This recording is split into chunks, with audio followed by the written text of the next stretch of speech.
കഴിഞ്ഞ ദിവസം എൻ്റെ ഒരു അയൽക്കാരൻ അയോധ്യയിൽ പോയി വന്നു. അദ്ദേഹം അവിടെ അയോധ്യയിൽ കയറി ഇറങ്ങിയത് 6-7 മുസ്ലിങ്ങൾ നടത്തുന്ന 6-7 ബിസിനസ് സ്ഥാപനങ്ങളിലാണ്.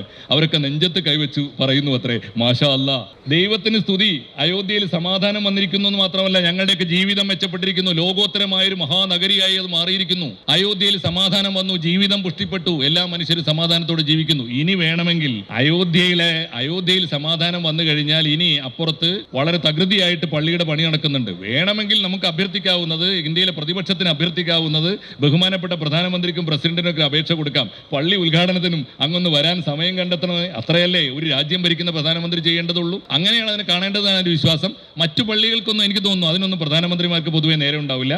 അദ്ദേഹം രാജ്യത്ത് എത്ര പള്ളികളുടെ, എത്ര ക്ഷേത്രങ്ങളുടെ തറക്കല്ലിടൽ നടക്കുന്നു, എത്ര ക്ഷേത്രങ്ങളുടെ ശിലാപൂജ നടക്കുന്നു, അതിനൊന്നും നമ്മുടെ എല്ലാ പ്രധാനമന്ത്രിമാരും പോയിക്കൊള്ളാമെന്നില്ല.